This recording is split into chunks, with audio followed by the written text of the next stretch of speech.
home of the greatest writers, philosophers, and artists the planet Earth has ever seen.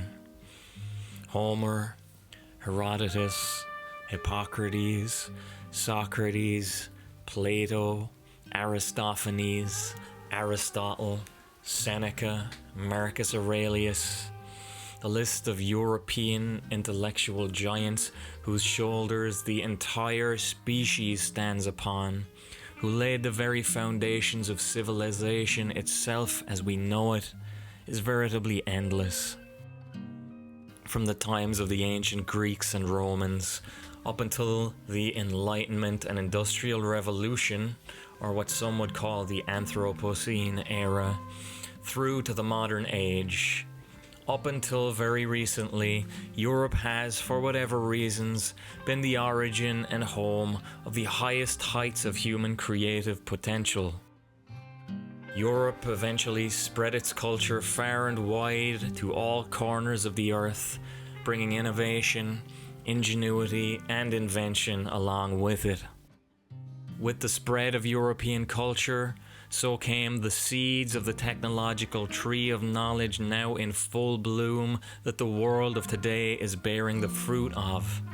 In its industry, security, the comfort it brings to so many, the depth of medicinal knowledge now at hand.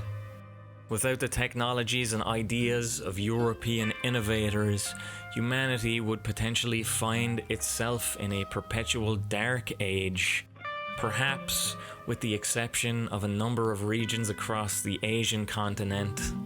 But then again, they would probably still be reigned over by god emperors and the like. So, on that point, I should maybe not speak with too much certainty. The 20th century has seen a progression of agendas across the West, and a consolidation of control, the likes of which the world has never seen. Certain major players have gained great control over resource, divested and diversified their powers, spread out via innumerable carefully contrived schemes, all dressed up to be pretty and presentable to your average idiot, through which they have largely co-opted state bodies and have usurped the will of the people. Now, Europe lies on the verge of catastrophe while our so-called leaders, so many of whom now are not even elected, do their best to sell out national interests to international banking cartels through supranational organizations like the EU and UN, whose creation was based on little more than the aspirations of financial bigwigs to create institutions which would allow them to more easily consolidate their controlling influence. Nationalism is decried by the supposed leaders of nations as they reach beyond their scope and ordained duties into phantasms of transnational power. Egomaniacal adult children like Emmanuel Macron, a man clearly marred with a particularly virulent Napoleon complex who has ties to the Rothschild banking dynasty, condemns mass protests and riots by France's native population. Even though these groups have no other outlet to effect meaningful change on a national level, and are protesting to show their disapproval of the direction in which their country is being misled. Immigrant hordes are taking over. Many of the country's beautiful streets turn to shanty towns. Rising crime rates, attacks from Islamist terrorists, and hefty carbon taxes applied to fuel.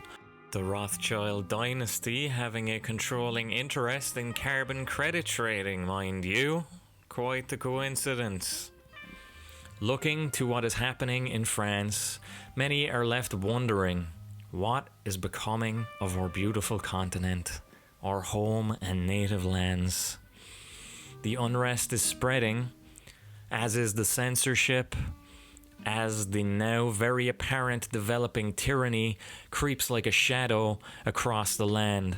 Almost all of the important decisions have been taken out of the hands of the people and the democratic process, and have been placed in the control of unelected members of the European Commission in Brussels.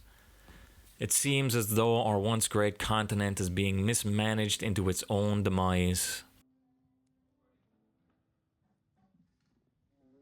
Policies laid out by supranational organizations are removing the purveyance of power from a local level and outsourcing it to foreign lands and unelected officials. Policy choices are being delivered into the hands of people who certainly do not have the interests of those localities at heart, and are instead aiming to create a situation where countries are ruled from abroad, outside of the purview of the interests of any individual member state. In short, the nation state is currently, without the say-so or agreement of those by whom the respective states are constituted, being dismantled. Their scope of influence undergoing a seemingly unstoppable incremental hijacking by political players and private interests acting in concert to subvert what used to be appropriately considered as Western liberal democracies, turning them from the very birthplace of intellectual freedom into rigidly controlled totalitarian territories where certain ideas and sentiments are now being criminalized, which by the day look more and more like a hybrid of the old Soviet Union blended seamlessly with the fascism of Nazi Germany of the 1930s and 40s. Institutions are ganging up to subvert the will of individuals and take our power away, reducing the species to human resources a little more every day, through the restriction of our language, through importing cheap labor, by dividing us along demographic lines as a result of increased competition and the use of identity politics. For many, things are getting tough, and we're really starting to feel the pinch. So, what then is there to do? How are individual nobodies supposed to combat the force of organized institutions with endless funding? By unifying, creating, collaborating. By developing coherent, reasonable, alternative points of view and spreading relevant information about what is happening far and wide.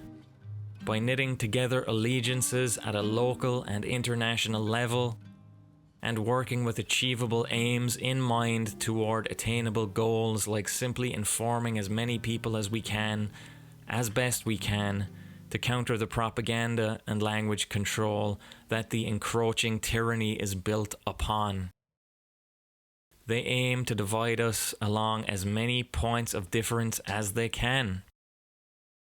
All it takes for us to counter that is to have the right information on hand to assist us in understanding and sharing that information so that we may unify under the banner of truth. They push for censorship, so the ebb to that flow is to be outspoken, creative, and determined.